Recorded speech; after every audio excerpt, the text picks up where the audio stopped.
A teoria que mais tem evidências científicas é a tal teoria do Big Bang, tá? Não, é radiação cósmica de fundo, galáxias, expansão, elementos químicos e tudo mais. Mas não é só essa. Existem outras, algumas. Por exemplo, aqui a gente vive numa simulação. É uma teoria que o cara está querendo comprovar esse ano aí. A teoria que o universo nunca teve um nascimento, nenhuma morte, o Big Bounce, que é do Roger Penrose, o universo cíclico. Que eu ia perguntar do Penrose. Né? É o universo cíclico e tal. E uma de todas essas teorias aí, uma delas é que, na verdade, a gente está dentro de um buraco negro. Faz sentido? Faz todo sentido. Por quê? O universo nasceu de uma singularidade. O centro do buraco negro é uma singularidade. A gente não consegue chegar no fim do universo, porque se a gente está chegando perto do universo, no fim, na borda, ele expande. Sim. O que seria o horizonte de eventos. Num buraco negro a gente não consegue sair porque tem um horizonte de eventos, a gente não consegue escapar daquilo ali. Então faz todo sentido. Aí o que acontece? O James Webb fez uma imagem que mostrou lá 270 galáxias, boa parte delas girando para o mesmo lado. E aí o pessoal analisando lá e falou assim, olha só que legal. De acordo com a ideia do universo ser um buraco negro, teria que acontecer isso girando, papapá, do mesmo jeito que o James Webb viu. Então, se tem uma pista de que poderia ser isso. Só que é dito aí, vamos falar, é dito em todos os artigos sobre isso, cara. Beleza, pode ser até um indício, pode até começar uma pesquisa aí e tal. Só que o que você vai ter que fazer agora? Ir atrás de muito mais resultado, porque foram 270 galáxias só. Então você tem que ir atrás de milhões, tem que ter uma base estatística muito grande. Essa 270 acho que deu 60% para um lado, 40% para o outro, entendeu? Entendi. Ainda tem mais para um lado, que é o que eles mostram que seria um buraco negro, mas não é tanto a mais. Então teria que expandir essa pesquisa. Mas, então, não sabemos ainda, cara. Se a gente tiver um buraco negro for uma simulação também, cara, não vai fazer diferença nenhuma na nossa vida. Se isso aqui for uma simulação, que diferença faz? Estamos aí vivendo. Mas você, individualmente, assim, você acha qual teoria mais... Cara, não, eu acho que a do Big Bang é que tem mais evidência, né? Pra você, essa aí serve bem, né? Serve bem, serve bem. Ela tá de acordo com toda a teoria da relatividade. As outras tem que fazer uma manobra ali matemática. Aquela imagem que o Elon Musk tá usando no Grok, aquilo ali é o buraco negro. É a foto do buraco negro. Mas é o buraco negro esse mais próximo que a gente tem aqui? Cara, não, é... Ou é uma foto genérica? É uma foto... Aquele lá que ele usa é a melhor simulação de um buraco negro. A nossa galáxia tem um buraco negro no centro? Sagitários é a estrela. Entendi. 4,5 milhões de vezes a massa do Sol. Mas ela não tá sugando as outras... Cara, buraco negro não é um ralo. Isso é uma coisa boa da gente falar. O buraco negro não puxa absolutamente nada. Ele agora só puxa... Mas a luz, né? Quando passa, ela dobra, né? Você só acontece qualquer coisa se você atravessar o horizonte de eventos, cara. Ah, tá. Entendi. Não atravessou, porque você senão tá aqui do lado. O universo seria inviável, né? Ia chupar tudo, né? Exatamente. Sim. Então o buraco negro não é um ralo. Você só não pode se aproximar muito, né? Só não pode chegar no horizonte de eventos. Chegou no horizonte de eventos, não tem mais volta. Aí é singularidade total. Não... Agora, orbitar o horizonte de eventos, que é interestelar, os planetinhas ali... pode existir numa boa. Entendi. No filme Interestelar. Eles nunca vão ser sugados pelo buraco negro. Mas ele é negro porque a luz é sugada, é isso? A gente chama ele de buraco negro porque a velocidade de escape dele seria maior que a velocidade da luz. Então nem a luz consegue escapar dele. Entendi. Essa que é... E como que surge essa questão? Como que surge o buraco negro? Como que surge? O buraco negro ele surge o seguinte, cara. Quando você tem uma estrela que tem 8 vezes a massa do Sol, ela implode, né? Ela implode como uma supernova. Ela cria uma supernova. Que é uma grande explosão que tem no universo. Só que quando explode a supernova, sobra um caroço ainda da estrela. Um núcleozinho, um miolinho. Se esse miolinho ele tiver mais que 3 vezes a massa do Sol, ela colapsa e vira um buraco negro. Ela não aguenta a própria gravidade. Então é assim que surge um buraco negro. Entendi. E aí surge um aqui e outro aqui. Aí vai acontecendo coisas no universo, uma galáxia colidindo com a outra, tal, esses buracos negros colidem. Quando eles colidem, eles formam um maior. Esse outro maior colide com outro maior e forma um maior. E aí vai crescendo até chegar nesses grandes que a gente tem por aí. E tem muitos de massa estelar também. Então é assim que forma um buraco negro. Coisa de milhões e milhões de anos. Bilhões talvez. Bilhões. Aquela teoria do John Wheeler lá do wormhole, lá do buraco de minhoca, o buraco negro poderia ter uma passagem também, uma saída? Na verdade, a teoria até antes dele, né? Do Einstein-Rosen, que a gente chama. Sim, a ponte de Einstein-Rosen, sim. Que é isso aí, é a ligação entre o buraco negro, né, e a outra boca dele. Sim. Isso aí, É aquele negócio que a gente fala, teoricamente tá tudo bonitinho. Nas equações funciona, né? Agora a gente tem que descobrir. Entendi. E aí a gente não descobriu ainda. Pode ser que a gente descubra, então... Mas faz todo sentido. Entendi. Teoricamente tá perfeito. Em tese, né? Essa tá bonitinho. E o negócio da teoria das cordas pra pensar nas dimensões agora já tá meio caindo, né? Galera já... Cara, então, qual que é o problema? O grande problema de uma teoria. Quando você propõe uma teoria e vão passando os anos, você não consegue ter uma comprovação experimental dela. Sim. O pessoal começa a desconfiar muito daquela teoria. A teoria das cordas, ela foi, na verdade, um arcabouço que foi criado para tentar explicar a teoria de tudo, que é a teoria da unificação. Sim. A gente quer unificar a quântica com a relatividade. Sim, ou as coisas grandes com as coisas pequenininhas. A gente não consegue. Não dá. Não bate, né? Não bate. Qual que é a grande chance disso aí? Quando você olha as duas coisas, é para bater. Sim. Porque é muito parecido. As equações de um lado e do outro são muito parecidas. Aquilo ali é para bater. Sim. Só que você não consegue achar um elo o link. Que liga essas duas coisas. E aí tentaram várias coisas e tal, até que falou, nós vamos criar uma nova teoria. Aí criaram a teoria de cordas. Sim. A teoria das cordas, ela foi um arcabouço teórico criado para tentar ligar a quântica com a relatividade. Sim, entendi. Aí uma partícula não é mais uma coisa pontual. Ela começa a ser uma corda, como se fosse uma cordinha de filamento de energia, né? Isso. E aí quando você toca aquilo ali, bate naquilo ali, a vibração dela... gera um tipo de átomo ou outro, né? Isso, e dá para você acessar essas dimensões e coisa e tal. E aí quando você equaciona tudo isso, um monte de coisa sai eliminando um lado do outro e tal, vira uma loucura.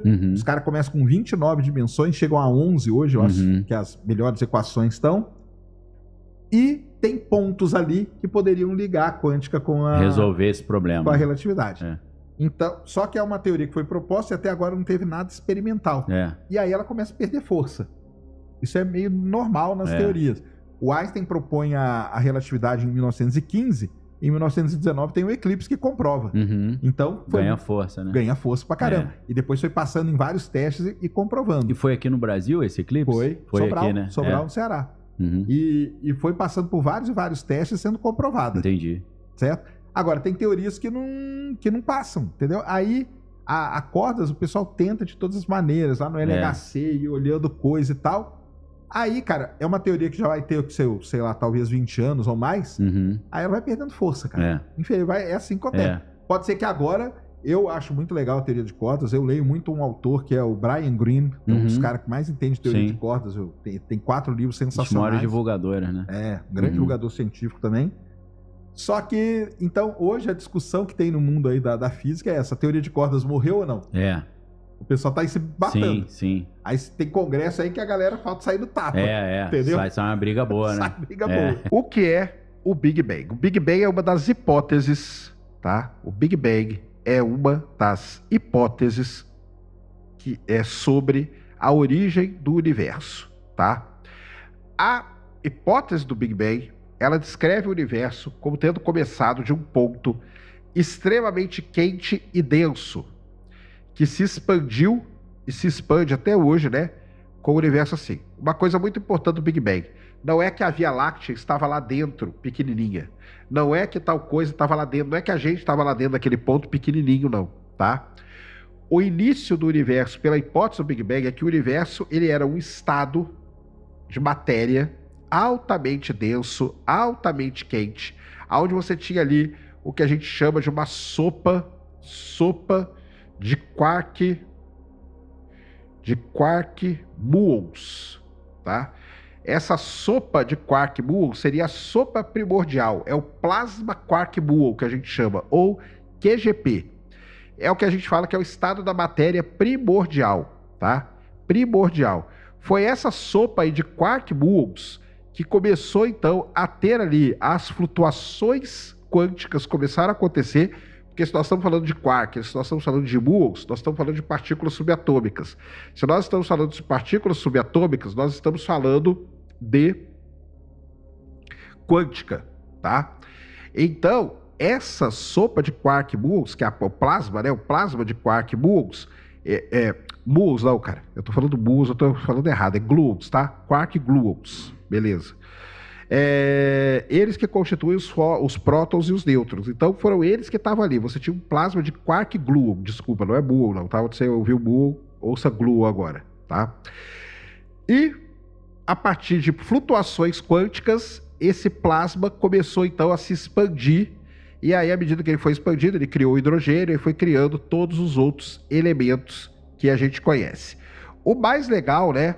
O mais legal é o seguinte, que a gente tenta, né, estudar isso nos laboratórios. Então, aonde, por exemplo, no LHC, tá? No LHC, a gente faz esse tipo de estudo. A gente tenta detectar essas partículas aí e o plasma de quark gluon, tá? O LHC do CERN, o Laboratório Nacional de Brookhaven, tá? Eles aceleram íons pesados, como diúrio e chumbo, a velocidades próximas da luz e faz ele colidir. Quando isso acontece, você cria esse estado que era o que a gente tinha no Big Bang. Então, o Big Bang é isso, tá? O Big Bang é exatamente isso aí, beleza? Mas esse negócio que você está falando não é matéria, mas a matéria não foi criada a partir do Big Bang. Esse negócio que eu tô falando é matéria, cara, é quark e gluon, tá? É quark e gluon, beleza? E o que é o tempo, né? Que a gente vai falar sobre o tempo, e o Sacani e você, não sei se... Eu tenho um livro que eu li quando era pré-adolescente ou adolescente, que chamou Tempo, Profundo Mistério do Universo. Esse livro, ele foi tão legal pra mim, assim, porque, cara, fala sobre o tempo, sobre possibilidade de viagem no tempo, ele dá vários exemplos, assim, e é uma coisa que sempre me intrigou, esse lance do tempo, né, da gente viver num mundo quadridimensional, que uma das dimensões é o tempo. É meio confuso isso, né, você fala, altura, largura e profundidade, mais o tempo. Exato. Não é? O que é o tempo? Dá pra definir? Cara, é difícil, é complicado isso aí, cara. Tem várias definições. Tem várias definições. Você pode começar a definição super antiga, desde os filósofos, né? O que eles pegam aí, ó. Aí, ó. Você acabou de mostrar uma das coisas do tempo. Aqui, ó. Porque se você tivesse deixado cair, é a maneira como a física define o tempo. Exatamente. Que é a entropia. Que é a entropia. É a segunda lei da termodinâmica. Então caiu, quebrou, aquilo lá não tem como voltar. Isso é uma das maneiras, só que você parou aqui no meio. Olha aí, ó. Tá exatamente. Você impediu o curso natural do tempo. Olha aí. Ó. Olha que você coisa. Impediu o curso natural do tempo. Parece que foi combinado. Mas se voltar, né, tem desde os filósofos, como eles definiam o tempo. Imagina, cara, o cara lá, filósofo, não tinha nada, não sabia o que era nada, e de repente tá vendo que tá passando, né? Sim. Tá passando alguma coisa, tá mudando. O sol muda, o dia vira noite. Aí ele olha pra lua um dia tá de um jeito, outro dia tá do outro e aquilo lá vai... Perfeito, porque na verdade o tempo ele surge como uma definição humana por uma contagem de ciclos da nossa vida que interfere no nosso cotidiano, né? Tipo, dia, noite, ano, tipo, lua dando voltas na Terra e por aí vai, né? Então, eu diria que esse é a premissa. O tempo é uma definição humana porque as coisas acontecem, as coisas se transformam e a gente, de alguma forma, para estabelecer cotidiano, para estabelecer rotina, a gente faz esse tipo de marcação até para plantações e para tudo. O tempo ele está em tudo na nossa vida, de fato. Agora, é uma incógnita. Do ponto de vista físico, né, Sérgio? O que é o tempo? Então, um dos primeiros caras que trouxeram à luz ali essa ideia que você colocou, inclusive, de um universo quadridimensional, foi um cara chamado Minkowski. Certo? Minkowski. Então, famosas coordenadas de Minkowski. Exatamente. Então, ele trouxe um significado físico para o tempo, foi um dos significados físicos que a gente tem para o tempo, que é trazer o tempo como sendo, então, uma dimensão a mais dentro do espaço que agora é quadridimensional e não mais tridimensional, né? Então, esse é um ponto. Agora, muito mais interessante do que isso é o que o Sérgio falou da entropia. Que, na verdade, a entropia, inclusive, que define um sentido para o tempo. Por exemplo, flecha do tempo. A flecha do tempo. Por exemplo, você deixou o copo cair. Se ele tivesse caído e tivesse se despedaçado no chão, você teria como desfazer isso? Não. Você não teria. Não teria. Então, isso é um processo. É igual o ovo. Você pega o ovo, quebra ele e transforma ele em omelete. Tem como ele voltar a ser ovo de novo? Não tem. Então, isso é que a gente chama de... É um processo que a gente chama de irreversível. E quando nesses processos são irreversíveis, isso que o Sérgio falou, a entropia sempre aumenta. É claro que a gente não vai entrar nos detalhes da coisa, mas a entropia absolutamente sempre aumenta. E isso define um sentido físico para o tempo. O que é? O sentido do tempo é o sentido do aumento da entropia do universo, porque absolutamente 99,9% de todos os processos que acontecem no universo, eles são irreversíveis, como o que a gente exemplificou esse copo caindo aqui no chão. Agora... E o mesmo o Sol quando brilha, ocorre um processo de fusão nuclear ali, também dentro do contexto de um processo que é irreversível. Aquela ideia que o pessoal tinha dos táquions, por exemplo, que eles se movimentam de trás para frente no tempo, nunca foi comprovado isso. Já ouviram falar nisso, Sim, né? Claro. Que em histórias de ficção científica a gente vê, como no Watchmen, né? Que os caras usam isso. Tem uma história trágica nisso aí, né? Ah, é? Tem uma historinha meio trágica. Bom, existe isso de alguma coisa, alguma partícula que se movimenta de trás para frente? Ou seja, a causa vem depois do efeito. O que acontece aí é o seguinte, na verdade esses táquions, eles são partículas que podem se propagar a uma velocidade maior do que a da luz, só que são partículas teóricas. São partículas teóricas. Isso que eu não entendo. Como chegam nisso se ninguém comprovou? Em cálculo? Isso é uma coisa importante até da gente explicar, até antes de começar a falar da parte da física, porque nós vamos falar muito disso, cara. A física, ela tem duas partes e hoje o prêmio Nobel tá aí até para isso, porque ele acaba premiando os dois setores, né? Você tem a parte teórica da física.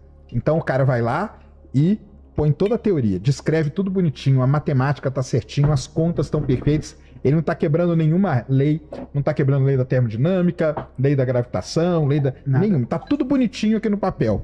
Pronto, isso é uma coisa. A outra coisa eu consigo fazer isso aqui de forma experimental ou consigo observar tal coisa, e isso é a outra parte. Posso perguntar, por exemplo, o buraco negro, ele foi primeiro previsto por um cálculo. Exatamente. Só que a gente não tinha ainda observado. Nada dele. Durante décadas. Então, como que alguém, na cabeça de alguém, ele vai calcular uma coisa que ele não viu, não tem nenhum... Como que ele imagina uma coisa que não existe? Esse que é o ponto. Até legal você perguntar isso aí, porque aí a gente quebra um estigma. A coisa não surge assim, o cara chegou e teve uma... Eureka, né? Aquela coisa eureka. Caiu uma maçã, caiu alguma coisa. Há toda uma questão de desenvolvimento teórico, desenvolvimento de ideias que conduzem uma pessoa... Enfim, a ideia, por exemplo, do buraco negro. Tudo começa com o desenvolvimento daquilo que a gente chama de relatividade geral de Einstein, que é aquela... enfim, a gente vai falar bastante. Vai falar disso. Pode falar sobre Interestelar, que está totalmente relacionado. Então, o Einstein desenvolve a relatividade geral. Só que aí eram equações, cara, extremamente... São, né? São até hoje extremamente complexas de resolver, dependendo da situação física. Não tem solução no braço ali, só computacional. Mas nesse caso ele estava tentando entender alguma coisa? O Einstein não chegou em nada de buraco negro. Não chegou. Foi o Karl Schwarzschild. Não? Karl Schwarzschild em 1915. Aí, o Karl Schwarzschild, em 1915... Ele pegou as equações de Einstein e apresentou a primeira solução que a gente chama analítica, ou seja, no braço das equações. Porque nas equações do Einstein, era para quê? Ele estava procurando... O Einstein, ele chegou, ele fez todo aqueles famosos experimentos mentais dele. Sim. Com aqueles experimentos mentais, ele desenvolveu um grupo de equações. E isso é a teoria. Então a teoria estava ali posta. Entendeu? Exatamente. Uma vez que a teoria está posta, podia ser ele, mas couberam a várias outras pessoas pegar a equação e começar a trabalhar. Exato. Então são as soluções das equações de Einstein. Entendi. E aí foram N pesquisadores que fizeram isso. Uma porrada. Mas podiam também chegar numa conclusão que ele estava errado, ou não? Poderia. Não, e a gente faz isso até hoje. Tipo, a relatividade geral, que seria uma teoria de gravitação... Não necessariamente a teoria de gravitação o Sérgio sabe, existem outras teorias alternativas. Tipo, a gente não bate martelo nessa aqui é a teoria de gravitação definitiva. Não. Até que... Então, ela é uma das teorias mais postas à prova que a gente diz. E o mais legal, em várias situações diferentes. Então, no sistema solar, com a precessão de Mercúrio, ela funciona.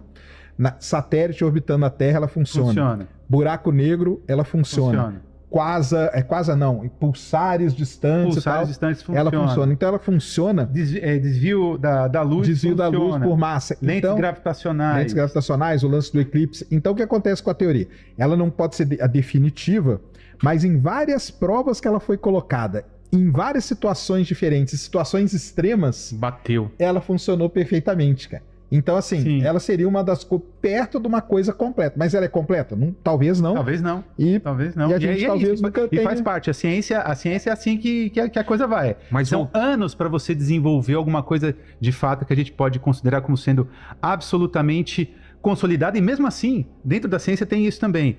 Nenhuma teoria, absolutamente nenhuma teoria é definitiva no sentido seguinte: ela sempre tem que ser refutável. Se não for refutável, ela se torna em dogma. Não é uma questão de fé, não é dogma. Não é dogma. Então, Ela tudo sempre pode ser tem que derrubado. Então, toda teoria, se você tem lá uma pessoa que te apresenta uma teoria e você não tem meios, ela não te apresenta meios de você refutar essa teoria, então esquece, isso nem teoria científica é. Ah, é? Isso é importante colocar. Eu falo, eu tenho uma teoria que tem unicórnio cor-de-rosa em outra galáxia. A minha enteada ia adorar. Certamente. Ninguém pode provar que eu tô errado. Ninguém pode provar. Tudo bem. Exatamente. Como que eu vou provar que você tá errado? Pronto. Nem que tô certo. Acabou. Também. Então acabou. Então Entendi. não tem. Agora, voltando à questão do tempo, né? do buraco negro ali que você tinha falado, tanto que o Carl Schwarzenegger, quando apresentou a solução, nem buraco negro chamaram aquilo. Foi chamado de buraco negro só em 64, que foi o John Wheeler. Foi cunhado o nome buraco negro só em 1964, muito tempo Tem uma outra coisa também, junto com o Schwarzschild teve o Oppenheimer, né? Sim. Pra quem não sabe, o Oppenheimer é considerado, falam que é o pai da bomba atômica, mas ele é o pai dos buracos negros também. Ele foi um dos caras que resolveu. Ele foi um dos caras que resolveu as equações do Einstein. Mas antes da gente ir pro buraco negro, então vamos definir o tempo, né? Que a gente tava falando. Sim, vamos lá. Desse universo quadridimensional. Quem que chega, então, a essa ideia? Essa coisa foi o Minkowski, que colocou a ideia de, então, o espaço, agora é um espaço-tempo, ou seja, nós vivemos dentro de um ente quadridimensional onde a gente pode se locomover no espaço, para frente, para trás, para cima, para baixo, esquerda, direita, porém, há um sentido único para o tempo. Então, a gente até diz, a gente é capaz, é possível viagem no tempo? Na verdade, a gente está viajando no tempo, com o tempo, a uma taxa de 1 segundo por segundo. Né? Estamos indo para o futuro. A gente está indo sempre para o futuro, de acordo com as nossas definições do que é tempo, lembrando que isso é realmente um conceito humano, né? Para a gente conseguir entender esses processos. É uma convenção, né, cara? Uma convenção foi humana. Uma convenção humana pra gente poder entender, então, esses processos físicos. E até... Se tivesse um cara de outro, um extraterrestre, ele poderia medir o tempo de uma maneira diferente e entender o tempo diferente. Mas nós mesmos já medimos o tempo de maneira diferente. Porque, por exemplo, esse calendário que a gente usa para medir o tempo que comanda a nossa vida, ele é um calendário recente, calendário gregoriano. E é baseado no Sol ou na Lua, né? Que é uma coisa da gente aqui, né? Então, mas, por exemplo, é o calendário chinês. O calendário chinês é um calendário bem certo, cara, porque ele é baseado na Lua. Então ele começa na Lua Nova, né? A primeira Lua Nova do ano começa o ano chinês. O nosso calendário que a gente segue, que é o gregoriano, cara, que ele passou ali pelas reformas bagunça, e tudo, né? Cara, ele é uma bagunça tão grande que é o seguinte, tem 2 meses, o mês não era pra ter 30, primeiro que não era, né? Mas tudo bem, era pra ter 30, 31. Só que tem julho e agosto que tem 31, você sabe por quê, né? Não. Por que chama julho? Em homenagem ao Júlio César. Aí o outro cara falou, eu também quero ter 31. O Augusto César falou assim, eu quero o mesmo meu nome também e quero com o mesmo dia do Júlio. Nossa. Aí ferrou tudo. Aí tiveram que pegar um mês, nada a ver, que é fevereiro, tirar uns dias dele, para depois de 4 anos arrumar. Olha que bagunça, que virou o calendário. E a gente aprende aquele negócio aqui, né? Isso aqui do ossinho. O que é pra cima é 31, o que é pra baixo Isso aí é uma convenção, cara. Mas o calendário gregoriano, ele é uma coisa muito recente. Não, mas então, o lance é esse. O calendário que a gente usa, né, é uma convenção que a gente fez. O certo mesmo era, tipo, se você pegasse, assim, até por Stonehenge, essas coisas aí, o ano devia começar ali no solstício de inverno. Entendeu? Que é um pouquinho antes, né, do ano começa mesmo. Que é 23 de dezembro, 21 de dezembro. É por aí? Porque era pra ser ali, porque até Stonehenge foi feito ali. Então aquilo lá comandaria, por exemplo, uma data astronômica pro início do ano. Exatamente. Mas não é. Aí teve toda essa reforma, bagunçou tudo. Mas a China não. A China comemora o ano novo chinês deles, primeira lua nova do ano. Aí ela segue o calendário lunar. que é um calendário muito bom, que foi seguido durante muitos, muitos anos. Os primeiros seres humanos que começaram a medir o tempo, eles marcaram a passagem da Lua. Por que da Lua? Porque o Sol, ele tá sempre a mesma coisa. A Lua que era diferente. Ele olhava para a Lua, um dia ela tava metadinha, no outro dia ela tava um pouquinho mais, depois cheia, depois tal. Falou, cara, esse objeto aí que eu tenho que marcar. E eles punham, esse osso, ele tá, se não me engano, no Museu de História Natural de Londres. A gente acha na internet? Um osso de... É o osso de... Como que chama? Macaco, cara? É um osso de macaco que é marcado com as fases da Lua. Vê se você acha. De 30 mil anos atrás. Nossa, cara. Que é tido como a primeira vez que o ser humano mediu algo parecido com o Tem tempo. o calendário maia, tem o calendário... Tem os calendários maia, calendário azteca, todos esses. Mas esse aí de marcar com a Lua, e olha como a Lua é importante, cara. Até hoje, não sei como que foi no caso do seu filho quando ele nasceu, mas no meu... A gente sempre fala que é 9 meses, né? É. Mas não é, eles falam 36 semanas. Exato. Por que eles medem semana? Por quê? Calendário lunar. A Calendário semana lunar é semana. Então, e esse lance do calendário lunar de semana não é de agora. Isso aí vem desde os pré-históricos, desde 30 mil anos atrás, cara. Caramba. Entendeu? Que o pessoal media pela Lua. E aí depois teve que ir ajustando. Aí tem todas as convenções, aí vem Augusto César, Júlio César, tá? E vira essa bagunça que virou hoje, entendeu? Mas isso aí é uma convenção que a gente acaba usando. E a gente vê no Jornada nas Estrelas, por exemplo, tem data estelar. Teria como ter uma data do universo para você... Não tem como, né? O Sérgio manja disso, mas tem do sistema solar, não tem? Não tem uma coisa dessa? Você pode ter um ponto, cara, em que... Uma nave tá indo para Marte, como que ele vai então, calcular? Mas porque eles usam um esquema que as naves usam para se locomover. Que é? Que é um negocinho chamado Star Tracker, que é eles miram numa estrela e vão. Ó, é isso? É esse aí. Olha. É esse aí, ó. Esse aí é a primeira medição de tempo que se tem conhecimento da história. Caramba. Como chama? de Xangô. Isso. Você tá inventando Não ou tá você não. leu Tá isso? lendo, Sabe, tá lendo. tá.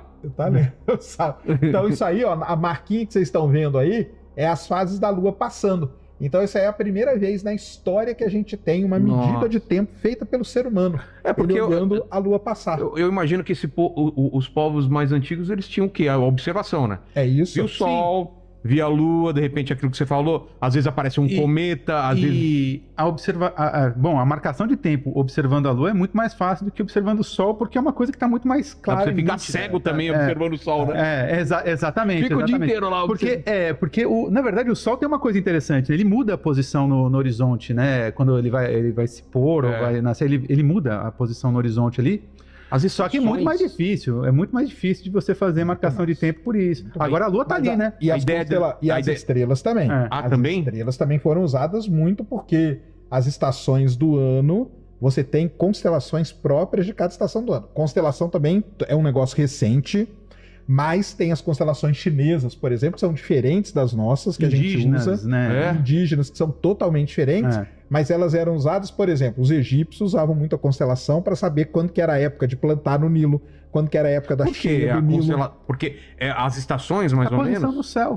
As estações do ano, por exemplo, Órion, que é as Três Marias, ela não aparece o ano todo. Ela aparece em determinado momento E aí do o ano. pessoal falava, nesse período é bom para plantar ou para fazer outra coisa. Exatamente. Eles conseguiam fazer uma marcação tipo, ó, a partir desse período aqui vai começar a esfriar. Mas possivelmente tinha um lado místico também para isso, ou não? Na época não, cara. Na época o lance era sobrevivência, né? Era sobrevivência. O lance era saber quando que eu planto, quando que eu faço colheita e quando neva. Porque aí é o problema sério.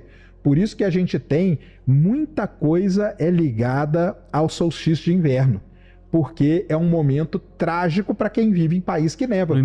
Imagina que você é um caçador-coletor, e vai começar a nevar, você não vai ter mais o que caçar. Então Tenho você tem que guardar. Você tem que saber antes daquele ponto para poder fazer a colheita e tudo. Então são as maneiras que o ser humano, ao longo de toda a sua história, foi usando para tentar medir esse tempo ou a passagem de alguma coisa, né? Mas imagino também que muita coisa se perdeu desse conhecimento antigo, não foi passado e foi aumentado. Muita coisa se perdeu, cara, porque muita coisa dessa, infelizmente, estava na nossa grandiosa Biblioteca de Alexandria. Entendeu? Pegou fogo. Pegou fogo. Então, muita coisa desse conhecimento, principalmente ali daquela região da Mesopotâmia e toda aquela região, estava tudo ali e foi pouca coisa. Não, teve muita coisa que foi salva, mas em relação ao que existia na Biblioteca de Alexandria, foi pouca coisa que foi salva. Então, tanto que você vai atrás de livros da astronomia muçulmana, que é muito importante, porque é desse período aí, você acha pouquíssima coisa. E devia Porque ter foi coisa tudo- pra caramba. Devia ter coisa sensacional. Até da astronomia chinesa não é fácil de achar, e a astronomia chinesa, cara, tem coisa que data de 3, 4 Sim, mil anos sim, atrás, sim. entendeu? E as constelações chinesas, o jeito que eles marcavam o tempo. Então, aí é tudo, isso vem essa história aí da humanidade. Porque, na verdade, Era é o quase que uma rege, obsessão, né? porque de é o que entender, rege a vida, cara. Exato. É o que rege É a o que vida. rege a vida, perfeito, O perfeito. cara tem que entender, caramba, quer dizer que essa época aqui vai começar a nevar, eu não vou poder mais caçar. Se eu não caçar antes, eu vou morrer de fome, porque eu vou ficar 3, 4 meses enfurnado dentro de uma caverna, porque vai ter 2 metros de neve. O que eu vou E fazer? eu imagino que em volta da fogueira à noite esse conhecimento era passado dos Passado, mais velhos para os com mais certeza. novos, né? O que tu acha dessas notícias que saem o tempo todo, assim? Deixa eu te dar um panorama. Vai lá. Eu fico me questionando se... Algumas coisas. Eu fico me questionando primeiro se o mundo vai acabar ou se é uma percepção que todo mundo sempre teve o tempo todo. Porque, tipo, eu fico pensando, será que os meus avós olharam, nossa, agora eles cozinham numa frigideira ao invés de, sei lá, cozinhar no fogão. Ah, agora eles usam air fryer ao invés de... E o mundo vai acabar por causa disso. Eu não sei se é uma percepção que toda geração tem de que o mundo vai acabar, porque eu tenho a sensação que o mundo vai acabar. E a mesma coisa dos aliens, cara. Eu não sei se todo mundo sempre achou que a vida ia aparecer a qualquer momento, porque a sensação que eu tenho agora é que, cara, cadê os aliens? Vai aparecer a qualquer momento. Bem, aí você acredita que eles existem, né? Eu acredito que sim. Não, eu já não acredito. Eu acho que não existem. Tu não acredita? Por que tu não acredita? Cara, a vida inteligente, né? Vamos considerar a vida inteligente essa aqui nossa aqui, que a gente conversa, pá, não sei o quê. Tá, mas um vírus, tu... Essas... Vírus eu acho que tem. Tá. Microbiana deve ter um monte. Tá, beleza. Entendeu? Agora, uma vida assim, humanoide, igual a gente, parecido, aí eu acho que não tem. Entendeu? Aí eu acho que não. Então, por conta disso, eu acho que nós nunca vamos encontrar. Entendeu? Uhum. E o que se vê aí, por enquanto, são apenas luzes no céu, né, cara? E luzes. E o ET de Varginha. Não, mas daí esses inúmeros relatos têm inúmeros vieses e... Aí tem inúmeros vieses, todos eles são facilmente refutados, cara. Sim. Facilmente, entendeu?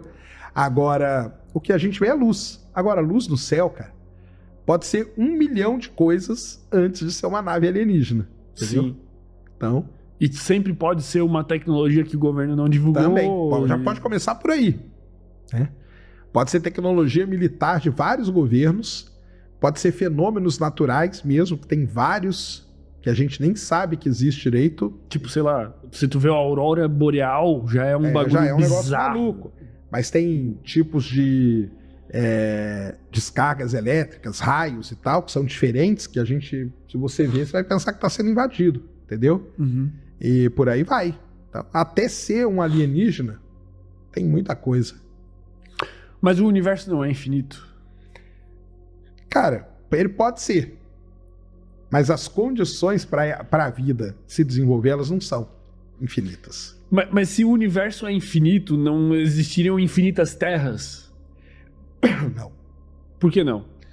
Porque a Terra, um planeta parecido com a Terra, ele precisa ter uma estrela parecida com o Sol, precisa estar a uma distância igual a Terra está do Sol, não pode estar nem mais perto nem mais longe. Precisa ter uma lua grande igual a nossa. Nossa lua ela é muito grande. É a maior lua proporcional ao planeta. Ela não é a maior lua do sistema solar, mas proporcional ao planeta é a maior que a gente tem. Então você tem que ter uma lua muito grande. Você tem que ter um sistema multiplanetário, onde você tem um planeta gigantesco igual Júpiter para proteger. Júpiter protege muito a gente. Caraca. Você tem que ter uma atmosfera com aquela proporção de elementos. Você tem que ter vulcão, que é muito importante para a vida. Você tem que ter placa tectônica. Ó, o que eu falei aqui? Uma série de coincidências. Isso aqui não é nada, cara. Perto das milhares de variáveis que tem que acontecer ao mesmo tempo para que a vida se desenvolva. Entendeu? Mas se o universo é infinito... Mas a quantidade de estrelas parecidas com o Sol não são. Entendeu? Tá.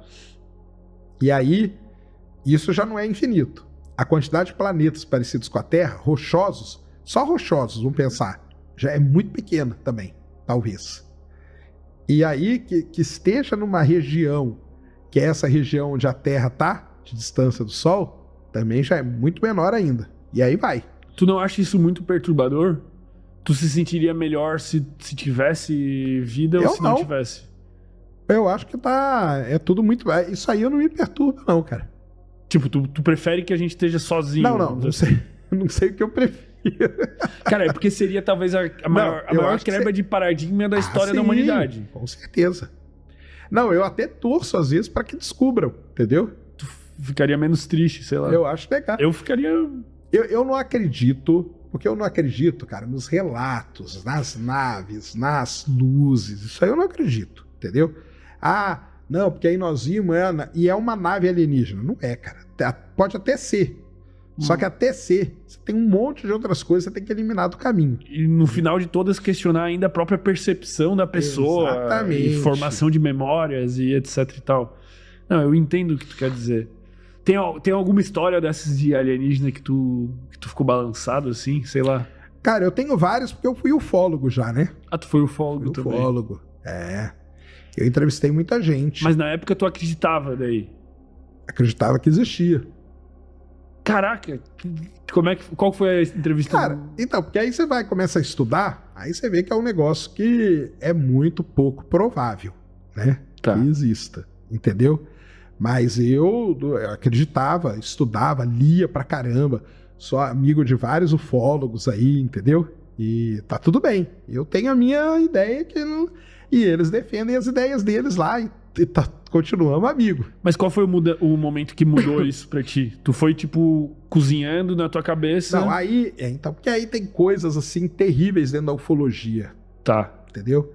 Principalmente a galera que começa a querer ganhar dinheiro em cima do desespero de outras pessoas, sabe? Tá, consigo imaginar. Então aí, essa parte do charlatanismo, que a gente chama até de ufolatria hoje, aí eu falei, cara, eu vou me afastar disso aí, porque não é legal, entendeu? Uhum. O cara fala assim, os seres vão invadir aqui a Terra e você tá salvo, mas só se você comprar um terreno aqui na minha propriedade, porque a minha propriedade, ela tá num lugar energeticamente bem posicionado e tal.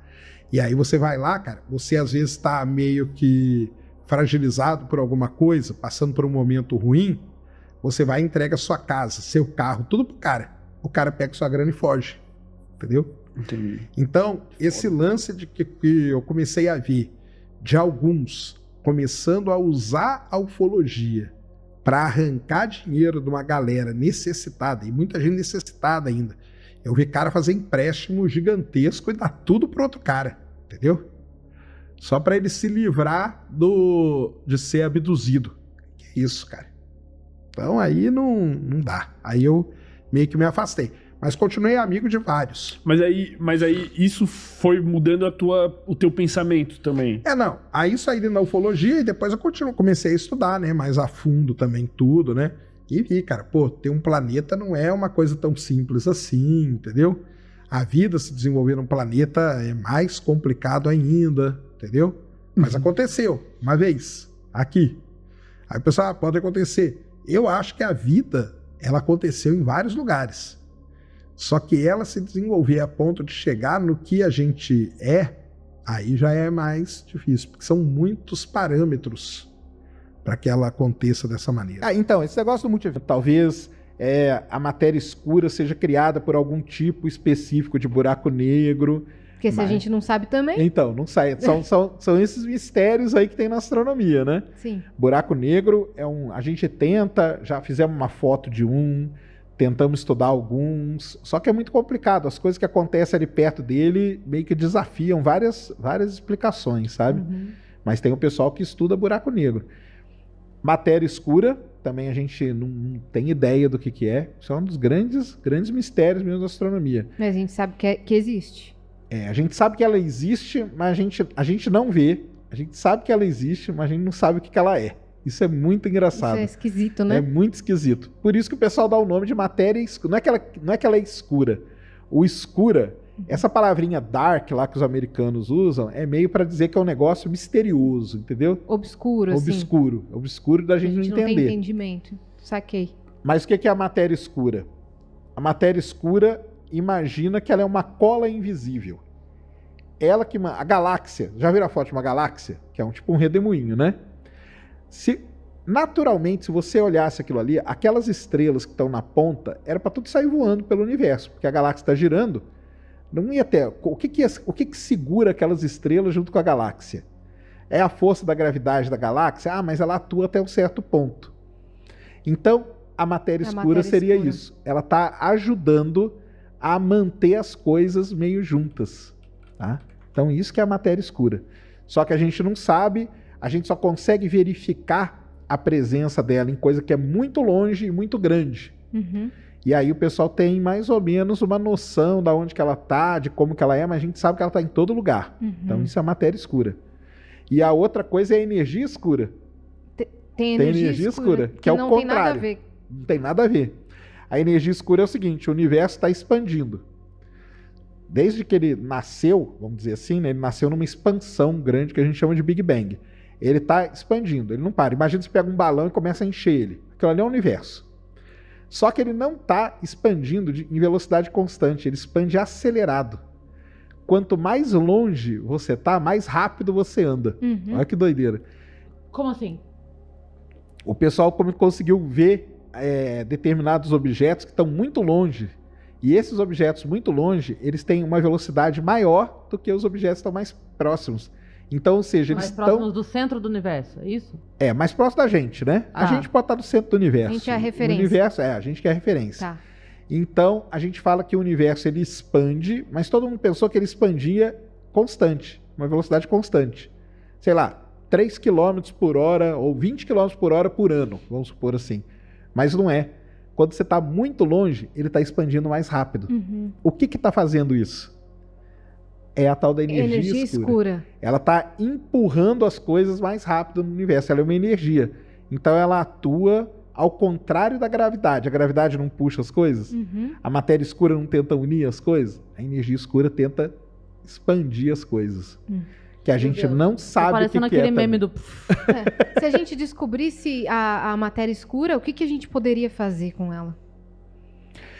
Não, fazer assim, aplicação, não. É o que a gente descobriria é como que o universo se comporta direitinho, entendeu? Porque hoje a gente coloca ele... A gente não poderia criar essa matéria escura para criar... Se ela fosse uma partícula, porque a gente não sabe se ela é uma partícula, se ela não é partícula, então a gente não sabe. Se ela fosse uma partícula, a gente poderia criar ela, ver se ela tem alguma outra propriedade. É, Isso a que quando gente chama não... de matéria, a gente pensa que... É aquele negócio, né? O pessoal não... É muito difícil dar nome para as coisas, né? Tipo, buraco negro. Não tem um buraco ali. Mas Caramba. é o nome que ficou. Matéria escura. Por que é matéria? Porque ela está presente. Ela interage. A gente vê a interação dela, que é essa interação aí que eu falei, mas a gente não consegue saber se ela tem partículas, se ela não tem. Então, fica esse nome aí. E energia escura é a mesma coisa. É uma energia, é uma força? Não sei, mas é alguma coisa que está empurrando o universo. E isso são os grandes mistérios hoje da astronomia.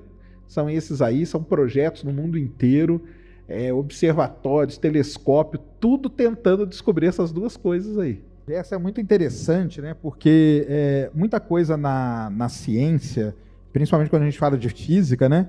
Para quem não sabe, esse negócio de multiverso não é um negócio novo. Isso aí vem desde antes de Cristo. Um cara chamado Anaxágoras, ele já pensava nisso. O Giordano Bruno também foi um outro cara verdade. que pensou nisso. Ele escreveu um livro chamado Pluralidade dos Mundos e tudo, e o pessoal pensava nisso. Da onde que surge, né, a versão mais, vamos dizer, atual do multiverso, né?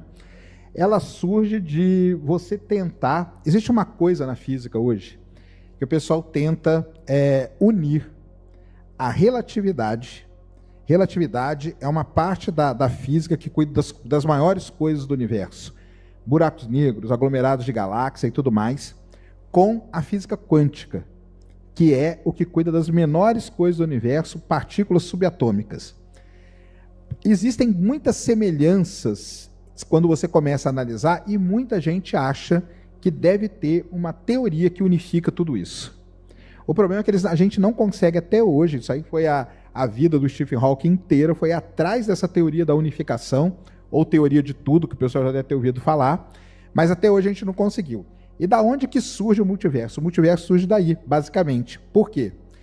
Para tentar chegar nessa teoria da unificação, que é juntar a mecânica quântica, que a gente chama, com a relatividade, foi desenvolvido um arcabouço teórico que é chamado de teoria das cordas. Que a teoria das cordas, bem basicamente, diz o seguinte, que as partículas não são mais pontos. Elas começam a ser tipo um pedacinho de corda. Aí vem o filme Interestelar, quem não viu, veja, que vai entender um pouquinho melhor. E aí, essa corda, quando ela começa a vibrar, ela cria muitas dimensões. E é daí que surge essa ideia mais recente que a gente tem agora do tal do multiverso. Porque aí, através da teoria das cordas, a gente abre a possibilidade de ter outros universos. Quando o universo começou, então lembrem, nós estamos tentando unir o que é muito grande com o que é muito pequeno. Quando o universo começou lá no início dele, pode ter tido o que a gente chama de flutuações quânticas.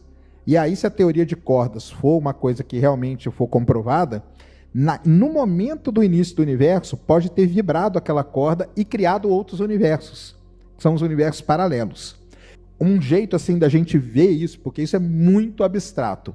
Todo mundo aqui já fez bolha de sabão. Sabe quando você está fazendo bolha de sabão e na hora que está crescendo uma bolha começa a crescer uma outra do lado? Isso seria mais ou menos a ideia do que é o multiverso atual. Qual é o problema da física quando a gente estuda física? A teoria de tudo isso aí está linda. A teoria das cordas é perfeita, teoricamente falando. Só que a gente precisa ter a comprovação experimental. Tanto que o prêmio Nobel de Física hoje ele é dado para sempre para dois grupos. A galera da teoria e a galera experimental. Porque você precisa ter essa comprovação. E nós, assim, até hoje, nós não temos nem a teoria da unificação. A teoria de cordas, ela vem perdendo força. Ela teve um auge, teve um hype muito grande. Hoje ela está perdendo força. Para quem quiser aí estudar, o ícone da teoria de cordas é um astrofísico inglês chamado Brian Greene.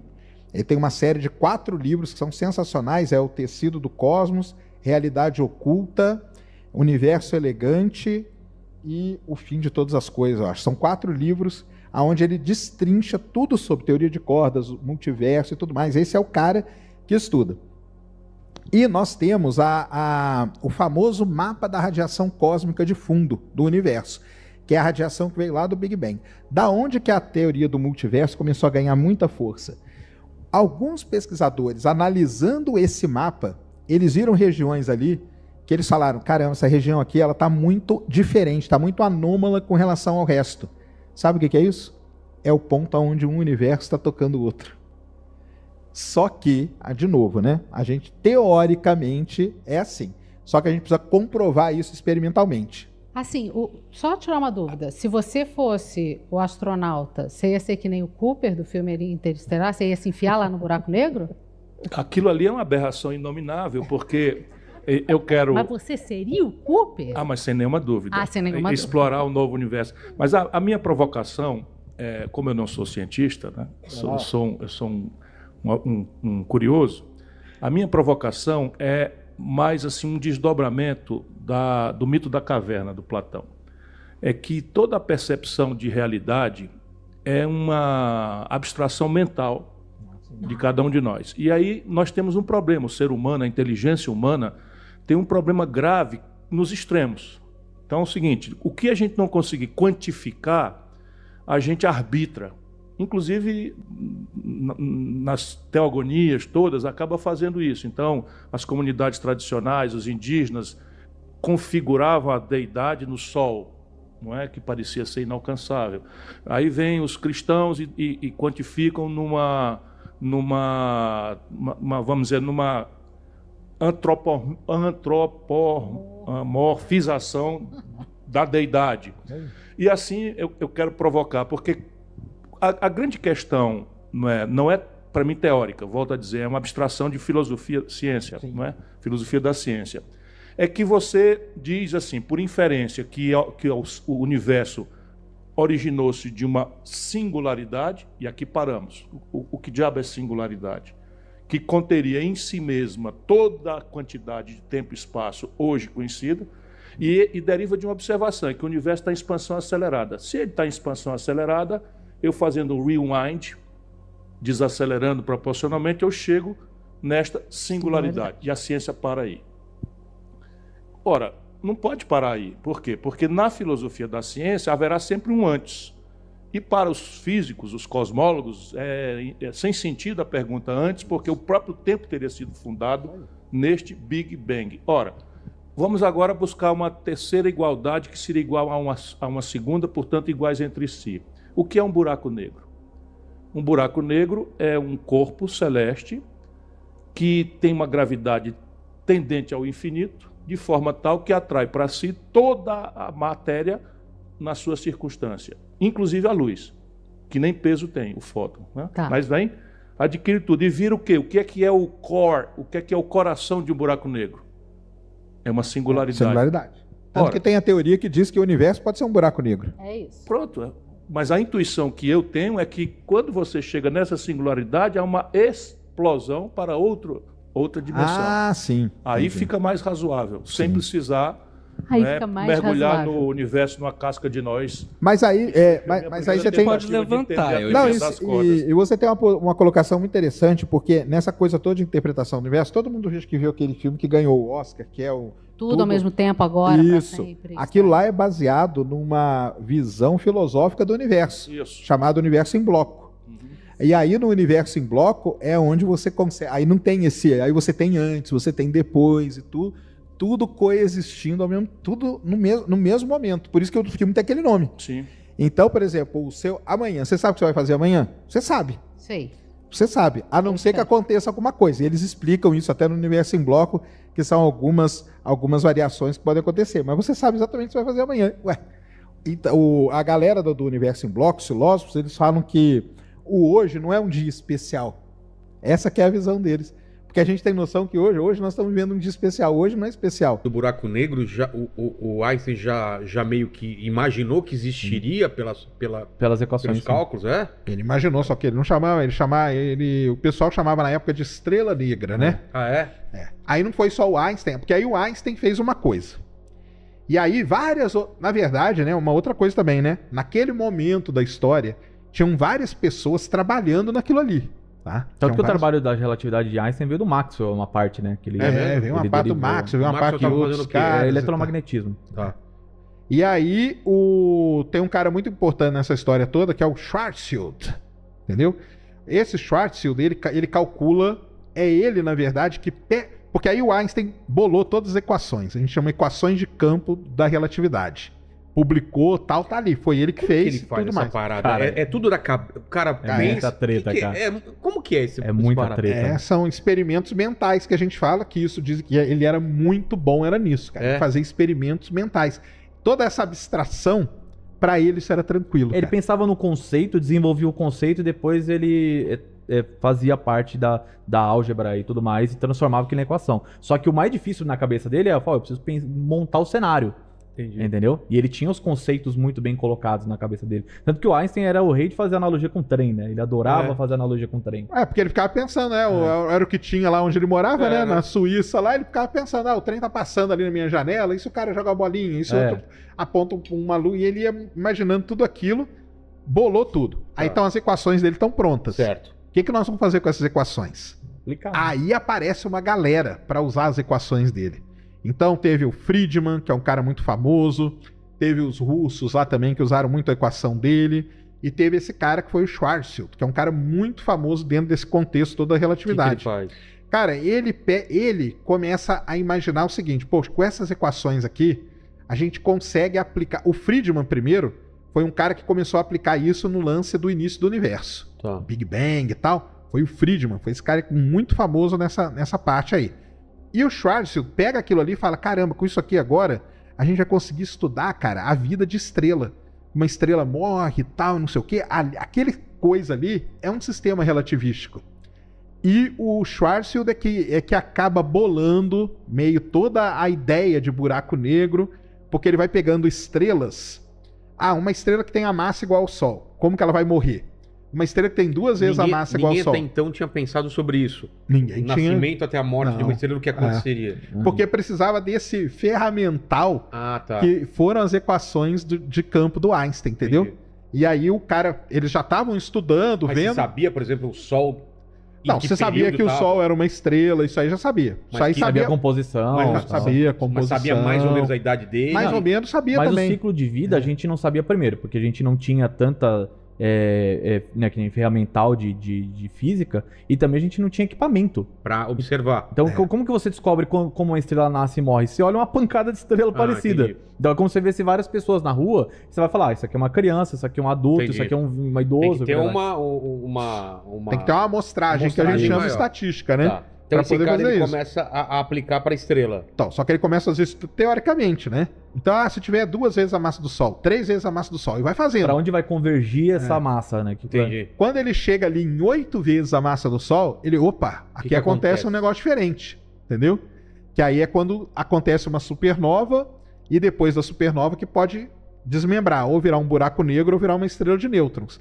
Quem bola tudo isso é esse cara aí. Aí esse cara é que bolou o tal do horizonte de eventos. Sem ter comprovação nenhuma ainda. Nenhuma, cara, nenhuma. Não, ele fez um Não tinha cálculo nem que- ideia, cara. O cálculo, né, de Schwarzschild, ele é assim, se você pegasse essa Dragon aqui e fosse transformar ela num buraco negro, qual que deveria ser o raio desse buraco negro? Ele tem uma equação que é relativamente simples, bem simples mesmo, e aí ele fala, ó, tem que ser um tamanho minúsculo, entendeu? Por exemplo, eu acho que era pro Sol virar um buraco negro, ele teria que ter um raio menor que da Terra, era uma coisa assim. Ah, é? É. Ele tem que se compactar. É que vai comprimindo a massa a ponto daquela massa ali colapsar e virar um buraco negro. É isso que ele calcula.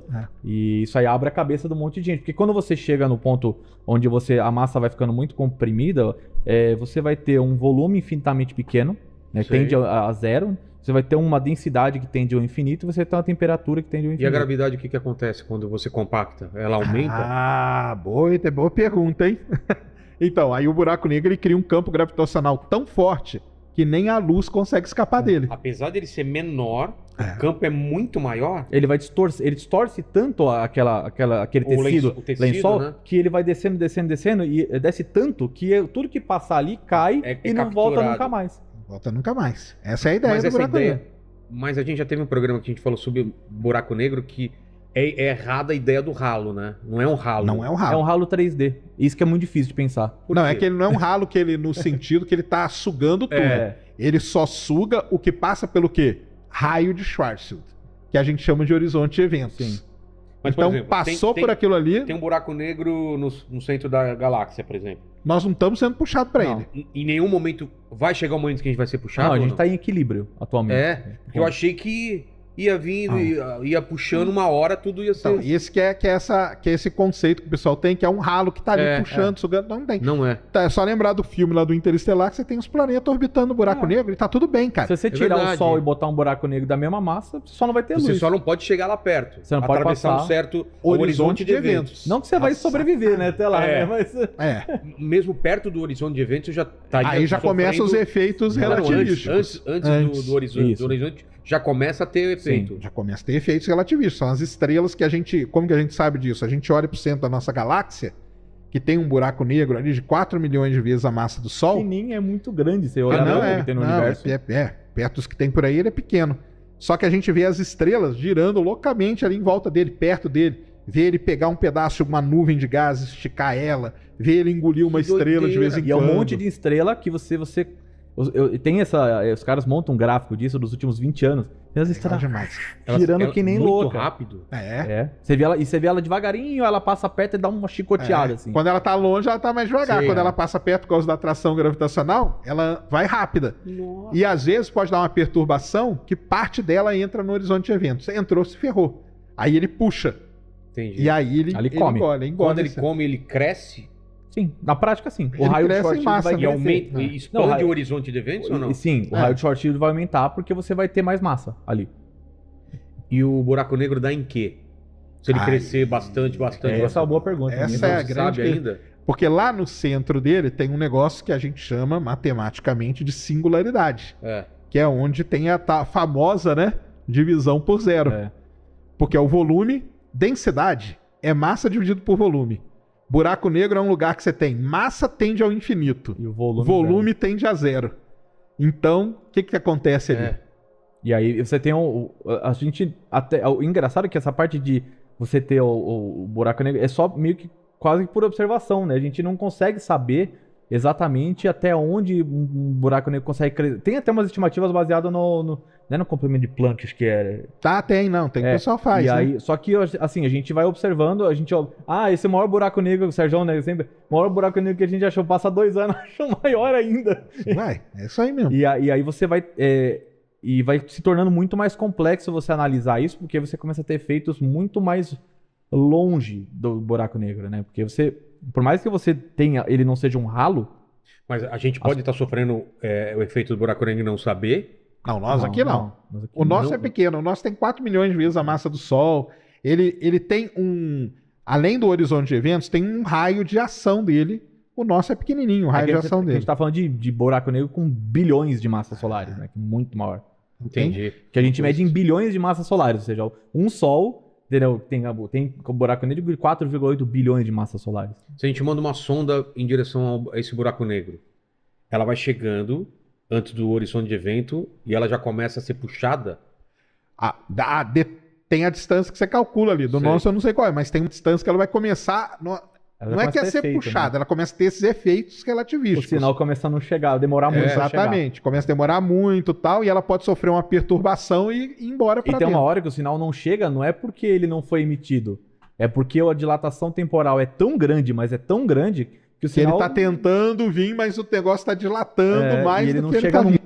Existem buracos negros errantes que vagam aí pelo universo? A resposta é sim, tá? A resposta é sim. Existem buracos negros que vagam pelo universo.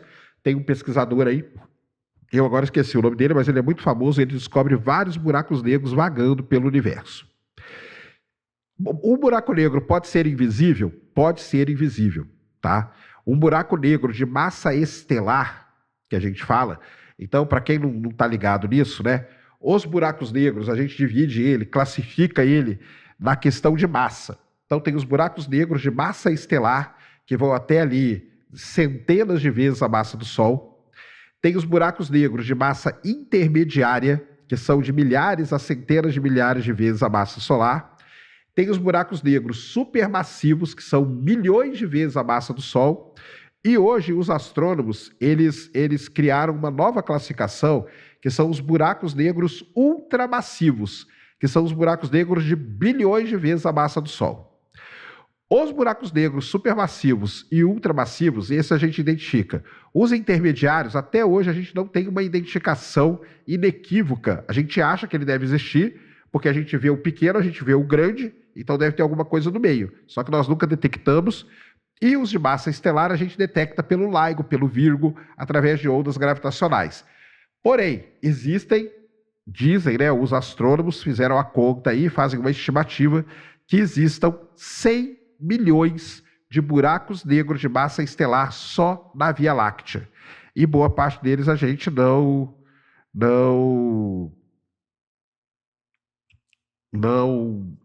consegue detectar. Boa parte deles a gente não consegue detectar. James Webb encontrou buracos negros impossíveis. O que quer dizer buracos negros impossíveis? Uma coisa que a gente não sabe ainda no universo é como que eu olho tão distante, tão perto do Big Bang, e lá perto do Big Bang eu vejo buracos negros supermassivos. Por que isso é estranho? Porque para um buraco negro supermassivo se formar, a gente tem uma ideia de que ele vai se formando a partir da colisão de buracos negros menores, tá? Só que não daria tempo de formar buracos negros tão massivos assim lá no início do universo, beleza? E a gente observa e a gente vê esses buracos negros lá. Tá bom? Então, é o seguinte, ó. Buracos negros entre 100 mil e bilhões de vezes a massa do Sol, o James Webb tem detectado esses gigantes na borda do amanhecer cósmico, que a gente chama. Ou seja, apenas algumas centenas de milhões de anos após o Big Bang. Logo após as primeiras estrelas e galáxias começarem a se formar. O desafio com buracos negros supermassivos aparecendo tão cedo é que conhecemos apenas uma maneira de formar buracos negros, que é através da morte de estrelas massivas. Estrelas precisam se formar, precisam viver, precisam morrer e precisam deixar buracos negros para trás. Então, esses buracos negros precisam se fundir, acumular material, criar um outro buraco negro, se fundir e assim ir crescendo. Só que tudo isso leva um tempo. E esse tempo que nós estamos vendo esses buracos negros é um tempo muito curto para que isso possa ter acontecido. Então, o que é que aconteceu se eu estou vendo esses buracos negros lá? Eu estou vendo os buracos negros lá, ninguém inventou isso, eles existem. Mas eu não tenho tempo para formar eles como eles deveriam se formar. Então, vamos lá. Qual é a explicação? A explicação é a seguinte: esses buracos negros, tá? Esses buracos negros nasceram do que a gente chama de buracos negros primordiais. O que são buracos negros primordiais?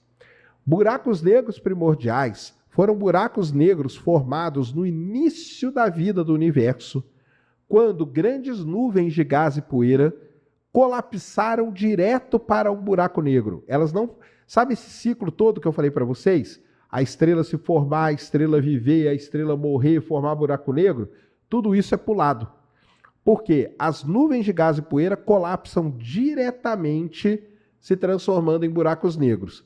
E esses buracos negros primordiais, agora prestem atenção, eles viram semente dos buracos negros supermassivos. Isso quer dizer o quê? Que os buracos negros supermassivos do início do universo, eles se formaram a partir de sementes que já eram muito grandes. Eles não precisaram passar por todo um ciclo estelar para que eles se formassem. A semente que deu origem para eles já eram buracos negros muito grandes. E isso explicaria, tá, a formação dos buracos negros supermassivos no início do universo. E o que o James Webb tem a ver com isso? O James Webb tem a ver com isso é porque ele está resolvendo este problema.